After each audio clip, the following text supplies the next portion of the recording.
Fala, meus supimpas e minhas supimpas. E aí? No vídeo de hoje falaremos sobre o último governo da ditadura militar. Esse também é o nosso trabalho de história.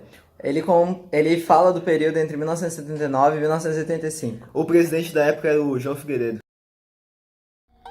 A eleição de Figueiredo.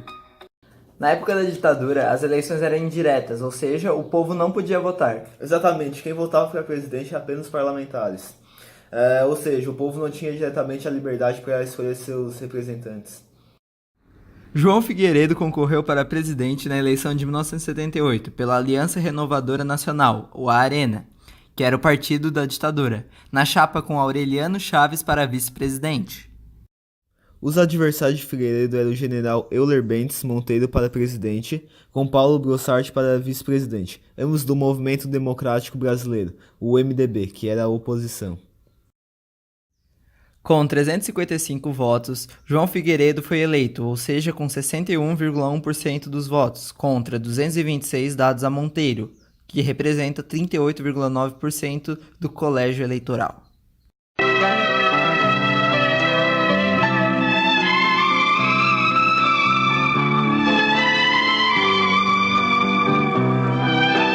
O presidente eleito João Batista de Figueiredo e o vice Aureliano Chaves, escoltados pelo 1º Regimento de Cavalaria, são saudados por populares e jovens estudantes de todos os recantos do Brasil na manhã de 15 de março de 1979, dia de sua posse em Brasília. É no Palácio do Congresso que ambos vão prestar o compromisso constitucional em sessão solene, na presença de representantes de quase uma centena de nações amigas, altas autoridades governamentais, parlamentares e convidados especiais. São recebidos pelos senadores Luiz Viana Filho, Lorival Batista, Alexandre Costa, Gabriel Hermes e Gastão Miller, deputado Homero Santos e presidente do STF, ministro Antônio Neder.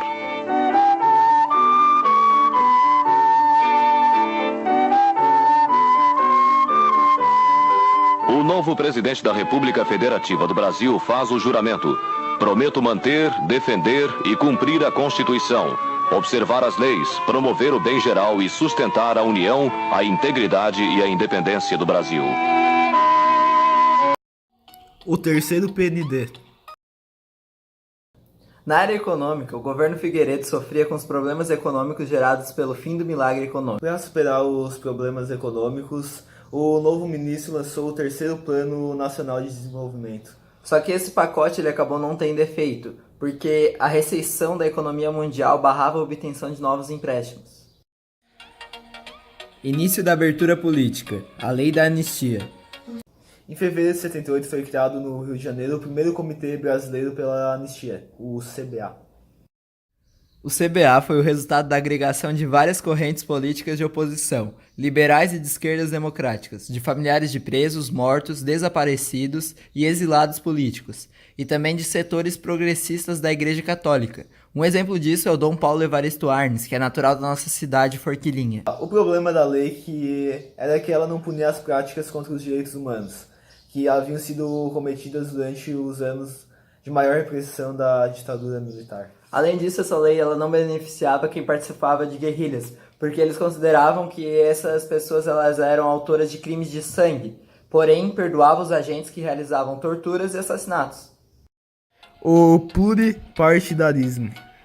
Com o crescimento dos movimentos de oposição à ditadura, o governo Figueiredo avaliou corretamente que a manutenção do bipartidarismo ocasionaria um desgaste ainda maior das bases de sustentação política do regime.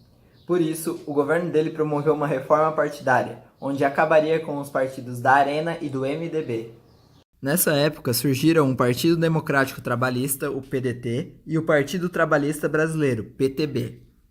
Enquanto isso, os partidos comunistas permaneceram de forma ilegal e surgiu o Partido dos Trabalhadores, PT, que defendia medidas socialistas e era liderado por Luiz Inácio Lula da Silva. A União Nacional dos Estudantes, UNE. Durante a ditadura, as instituições que fossem consideradas perigosas, elas eram fechadas. Porque, segundo eles, isso era para garantir a segurança. Um exemplo disso é a União Nacional dos Estudantes, a UNE. Ao final dos anos 70, com o enfraquecimento do regime militar, a UNE começou a perceber que podia se reestruturar e foi o que ela começou a fazer. O Congresso de Reconstrução da entidade aconteceu em Salvador, em 79, reivindicando mais recursos para a universidade, defesa do ensino público e gratuito, assim como pedindo a libertação de estudantes presos no Brasil. Entretanto, apesar da demolição do prédio da UNE, o movimento ele começa a ganhar força. E ele começa a ganhar adesão popular. E os estudantes que haviam sido calados, eles voltam a se manifestar. E o movimento ganha cada vez mais força. E num dia, com a presença do então sindicalista Luiz Inácio Lula da Silva, é eleito o comunista Aldo Rebelo como presidente da UNE, em Piracicaba, São Paulo. Ele foi eleito como presidente nacional da UNE e passou a comandar a UNE contra a ditadura. Carta-bomba na OAB. Em 27 de agosto de 1980, ocorreu um atentado no Rio de Janeiro, na sede da OAB. Eles enviaram uma carta-bomba que explodiu. E apenas uma pessoa entrou em contato com essa carta-bomba e foi a Lida alguma coisa. A Lida escrevida também, pode ser. Isso. Tá, enfim, foi a Lida. E ela se machucou e ela morreu a caminho do hospital. E a mesa toda foi explodida, obviamente, e destruiu as coisas que estavam lá. Exatamente. E até hoje não se sabe ao certo quem foram os responsáveis pelo atentado. Mas na época se considerou que os culpados fossem o pessoal que fosse da direita. Mas como era só suspeita, eles não chegaram a ser presos. Exatamente. Apenas um homem foi preso, só que ele acabou sendo solto pela falta de provas. Isso. O atentado ao Rio Centro. Outro atentado que ocorreu durante a ditadura foi o ataque contra o Rio Centro. Ele ocorreu em 30 de abril de 1981 e ele foi na véspera do Dia do Trabalho, onde no Rio Centro ocorreria uma festa do Dia do Trabalhador. Ele foi organizado pelos militares que estavam no poder. Daí nesse evento ia ter pessoas de esquerda muito famosas, como o Chico Buarque e o Fernando Peixoto. Ao todo estavam envolvidos 15 militares distribuídos em 6 carros. A primeira equipe foi justamente a que falhou e deveria instalar 3 bombas no pavilhão. A segunda equipe responsável por explodir a estação de eletricidade também falhou, pois a bomba errou o alvo e não possuía força suficiente para gerar o dano desejado.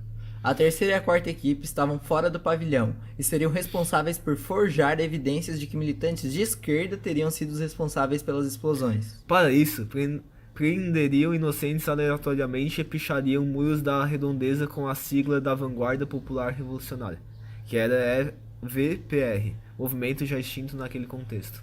O atentado contou com a colaboração do coronel Newton de Albuquerque Cerqueira, que suspendeu o policiamento da região que cuidaria do trânsito e da segurança no entorno do Rio Centro. A intenção dos militares era parecer que o atentado foi uma ideia dos militantes de esquerda. Mas isso não deu certo porque uma bomba acabou explodindo uma hora antes e acabou matando o sargento Guilherme Pereira do Rosário. E essa bomba ela explodiu embaixo do banco do carro onde estava esse sargento. E como ela era muito forte, os destroços do carro onde ela explodiu foram encontrados até 30 metros do local onde estava o carro. Bem longe, tio. Daí como os militares não conseguiram deixar a imprensa não entrar, a imprensa entrou, mas mesmo assim eles não deram muita notícia sobre o caso. Novembrada. A Novembrada foi uma manifestação organizada por estudantes contra o regime militar. Essa manifestação ela ocorreu no estado de Santa Catarina. Foi quando o presidente da época, o João Figueiredo, ele veio aqui para o nosso estado para entregar uma placa de Floriano Peixoto. Só que a população manezinha, que é quem mora na ilha, não gostava muito do Floriano Peixoto, então já ficaram meio assim. Além disso, a gente estava no meio da ditadura militar e muitas pessoas eram contra a ditadura. E logo na chegada do Floriano Peixoto, o presidente, ele já não foi muito bem recebido no aeroporto. Exatamente, algumas mulheres esperavam lá ele com panelas e a hora que ele desceu do avião elas começaram a fazer um panelaço. Isso, e mais voltando ao protesto principal, eles não teve só estudantes, foram sim eles que organizaram, mas outras pessoas entraram na manifestação. Exatamente, essas outras pessoas elas também protestavam contra a falta de condições básicas e de dinheiro para essas condições básicas de saúde. E também aderiram ao movimento taxistas que encontraram na região e que eram contra porque o preço do combustível estava muito alto. Exatamente. E eles estavam. O João Figueiredo estava indo para o encontro no Palácio Cruz e Souza, que na época era a sede do governo estadual. E hoje é um palácio. Hoje é um palácio de museu. Museu. E aí é novembrado o nome porque aconteceu em novembro, obviamente. Obviamente.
Perguntar por que a minha mãe está em pauta.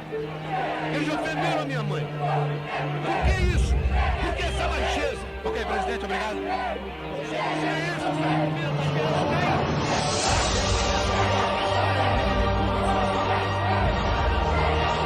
Tá, o resultado de estudo foi a destruição da placa do Floriano Peixoto e a prisão de 7 estudantes que participaram das manifestações. Mas a população ela não deixou barato. Ela pegou e no dia 4 de dezembro de 1979 assentou nas escadarias da Catedral Metropolitana de Florianópolis e começou a pedir a libertação dos estudantes. Tá, e foi usada a Lei de Segurança Nacional só porque foi de forma mais violenta do que nunca. Só que a população ela demonstrou comprometimento e não deixou se abater. Ela continuou pedindo a libertação desses estudantes. E em resposta a isso, eles começaram a cantar o hino nacional brasileiro. Ouviram do Ipiranga as margens plácidas de um povo heróico brado retumbante. Fulguras ao Brasil, florando a América, iluminado o sol do novo mundo. Isso tudo deu resultado. 15 dias depois disso, todos os estudantes foram soltos. Eleições diretas para governador.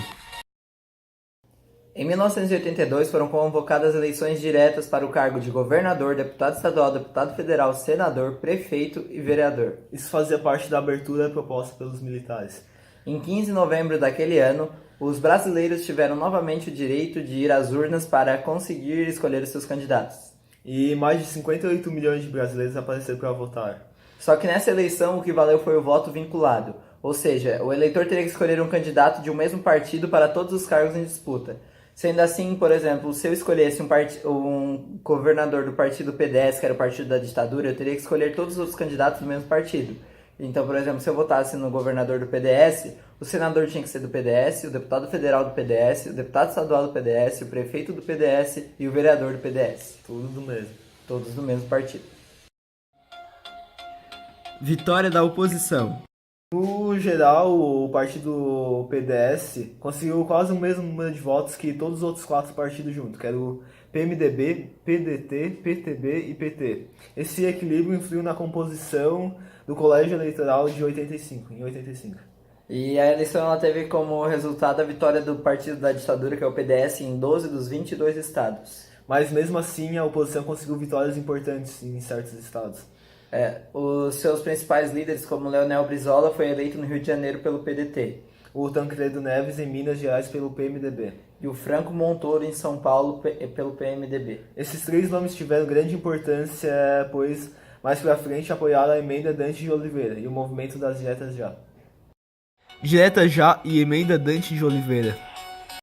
Bom, novas eleições ocorreriam no Brasil em 1985, para a presidência da República. E os movimentos de oposição ao regime militar eles começaram a clamar pelo voto direto para essa próxima eleição, assim como ocorreu com o voto para os governantes. A busca pelo voto direto iniciou em 83, em um comício em Goiânia, e reuniu cerca de 5.000 pessoas. E como a gente já tinha falado, o governo Figueiredo estava muito desgastado. Então os movimentos de oposição começaram a ver que eles podiam ter chance de ganhar e conseguir o voto direto para presidente da República. Essa demanda foi formalizada no Congresso através da emenda Dante de Oliveira e teve adeptos até mesmo nas bases parlamentares do governo militar.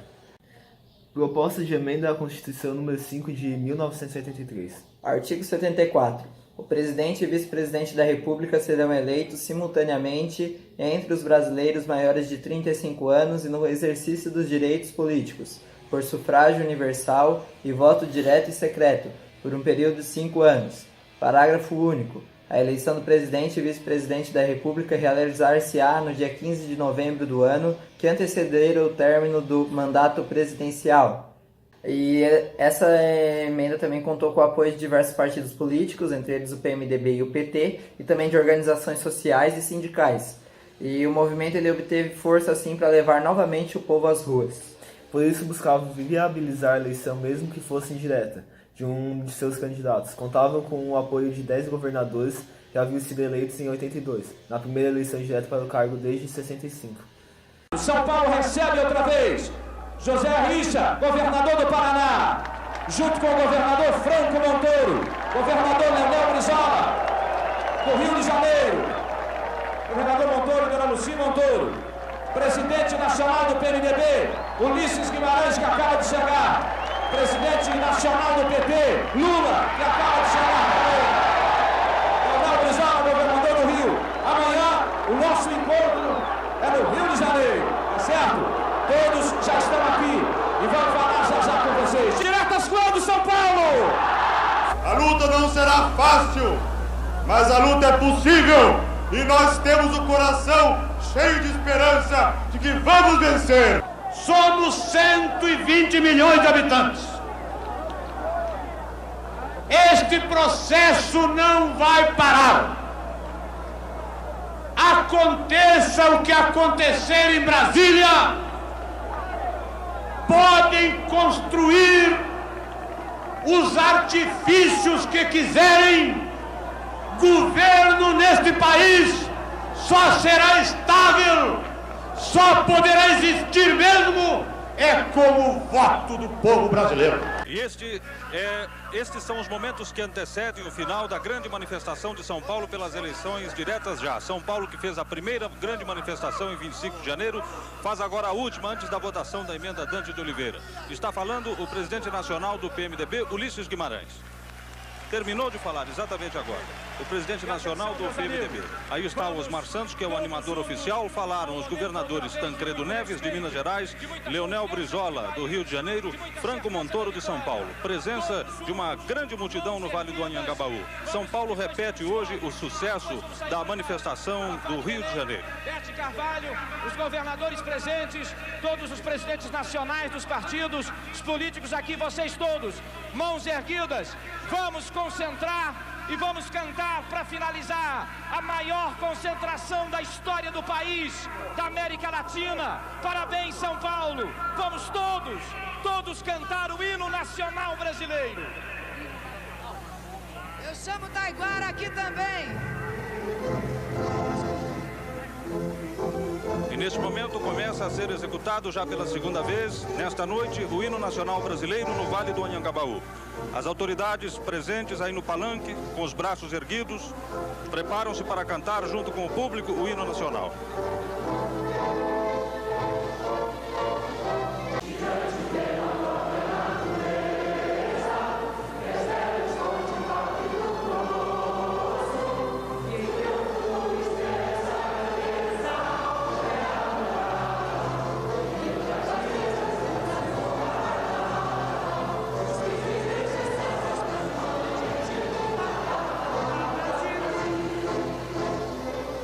Mesmo com o rápido crescimento da no movimento das diretas já, eles não conseguiram os votos suficientes para ganhar.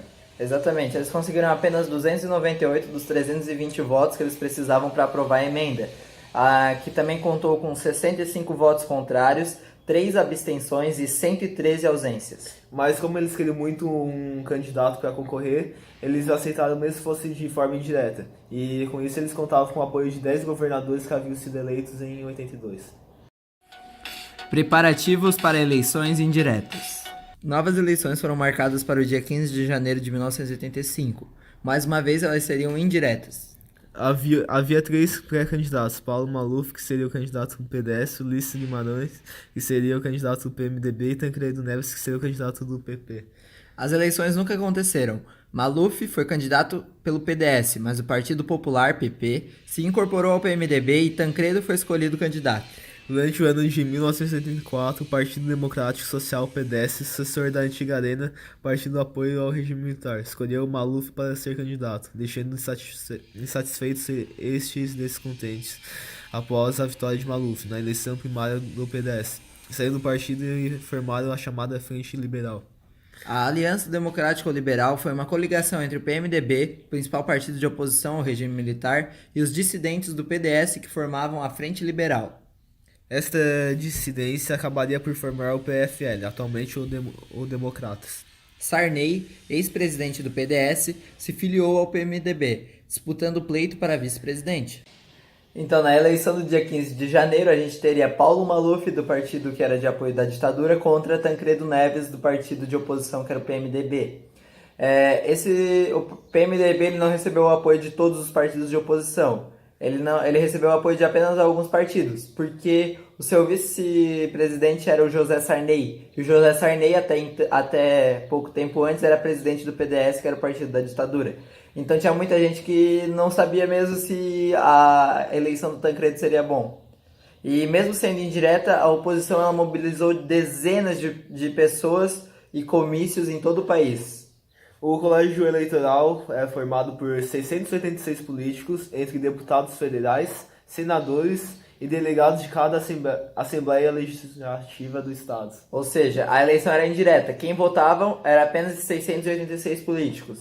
O povo não votaria ainda. Quem conseguisse a maioria dos votos, obviamente, seria eleito. Eleições indiretas de 1985. No dia 15 de janeiro de 1985, o Colégio Eleitoral reuniu-se e Tancredo Neves foi eleito presidente da República, com 480 votos, que significa 72,4% do Colégio Eleitoral, contra 180 dados a Maluf, que representa 27,3%. Houve 26 abstenções, principalmente do PT, que foram orientados para votar nulo pelo Diretório Nacional do partido.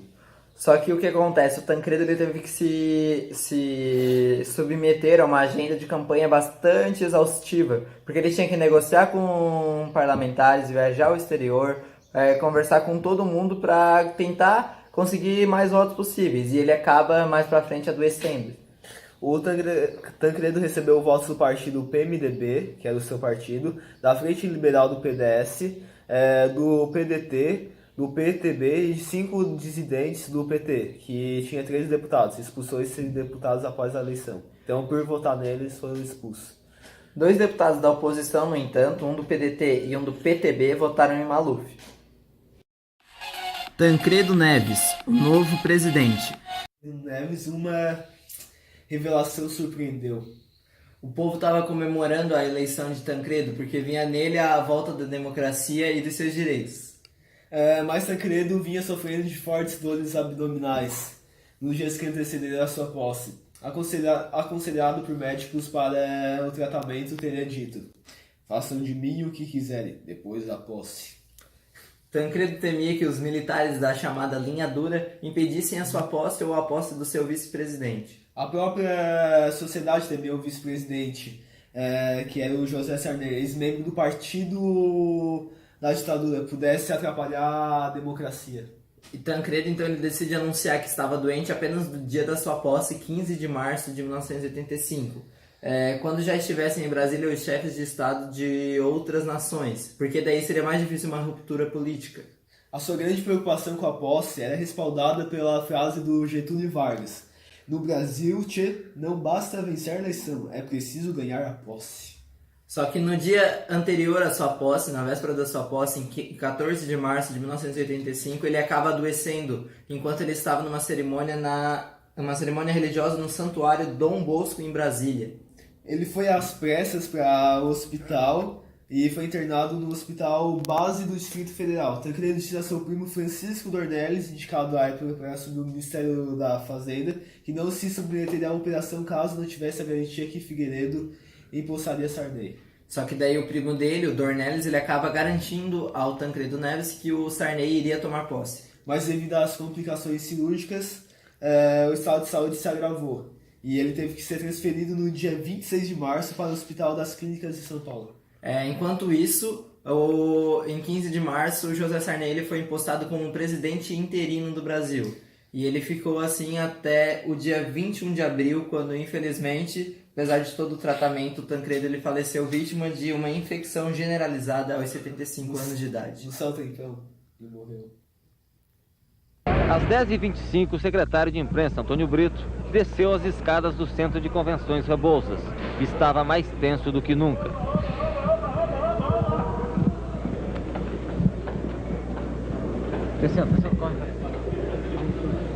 Às 10h30 da noite, o secretário de imprensa, Antônio Brito, leu o último boletim desses 38 dias de internamento do presidente. Era o boletim de número 42. Lamento informar que o excelentíssimo senhor presidente da República, Tancredo de Almeida Neves, faleceu esta noite, no Instituto do Coração, às 10h23. Alguns repórteres não resistiram à notícia e o choro começou dentro da sala de imprensa.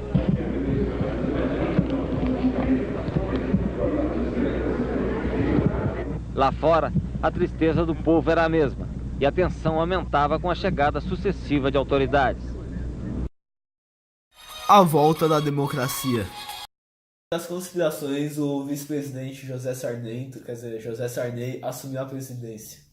Como eu já tinha dito, José Sarney ele tomou a posse em 15 de março de 1985 como presidente interino do Brasil. E ele fez o juramento sobre a Constituição de 1967. Ele leu o discurso escrito por Tancredo Neves que pregava a conciliação nacional e a instalação de uma Assembleia Nacional Constituinte. No dia 28 de junho de 1985, Sarney cumpre a promessa de campanha de Tancredo Neves e encaminha ao Congresso Nacional a mensagem 330, propondo a convocação da Constituinte, que resultou na Emenda Constitucional 26, de 27 de novembro de 1985. Eleito em novembro de 86 e empossados em 1º de fevereiro de 87, os constituintes iniciaram a elaboração da nova Constituição Brasileira de 1988. Prometo manter, defender e cumprir a Constituição, observar as leis, promover o bem geral e sustentar a união, a integridade e a independência do Brasil.